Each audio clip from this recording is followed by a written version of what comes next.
Arithmetic series. Arithmetic series is the sum of terms of an arithmetic sequence. To solve the sum of the given terms, the formula below can be used. S sub n is equal to n over 2 times the quantity a sub 1 plus a sub n, where S sub n is the sum of the terms, n is the number of terms, a sub 1 is the first term, and a sub n is the last term. Examples. Number 1. Solve for the sum of the first 8 terms of the arithmetic sequence 4, 8, 12, 16. So we have here 4, 8, 12, 16, and so on. Okay, so since a sub n or the last term is not yet given, let us extend this sequence until the 8th term. By just looking the sequence, you can tell that the common difference is 4. Okay, so let's add 16 by 4 to get the next term. So that is 20, 24, 28, and then 32. So the 8th term is 32. Okay, let's use the formula S sub n is equal to n over 2 times the quantity a sub 1 plus a sub n. Here, the number of terms is, of course, 8. Then divided by 2 times the quantity. The first term is 4 and the last term is 32.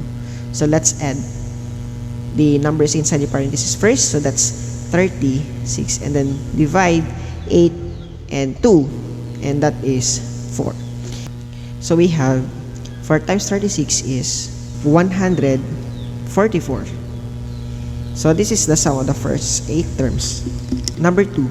Solve the sum of the first 49 terms of the arithmetic sequence whose first term is negative 100 and the last term is negative 4. Okay, using the formula S sub n is equal to n over 2 times the quantity a sub 1 plus and a sub n.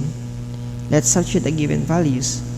N is 49 over 2 times a sub 1 is negative 100.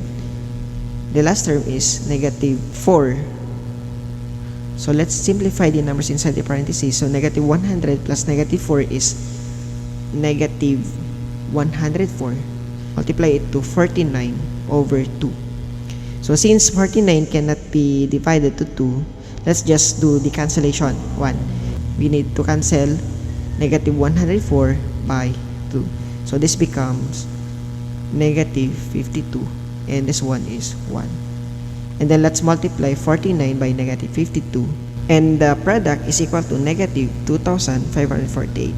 So this is now the sum of the 49 terms of the sequence. Number 3.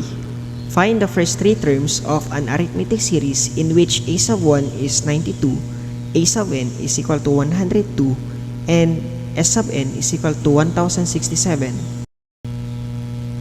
Okay, so s sub n is equal to 1067 equals to n over 2 times the quantity a sub 1 is 92 plus a sub n is 102.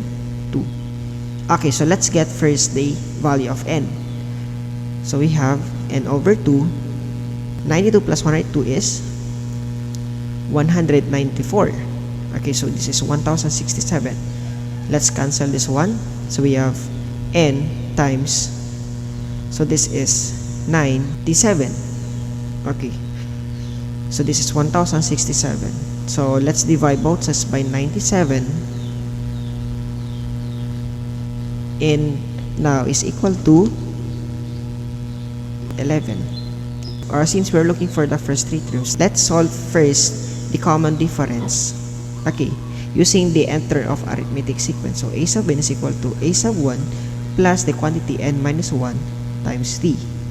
A sub n is 102, a sub 1 is 92, plus n is 11 minus 1 times t. Okay, let's move 92 to the other side. So that is 102 minus 92 is equal to 11 minus 1 is 10 times d.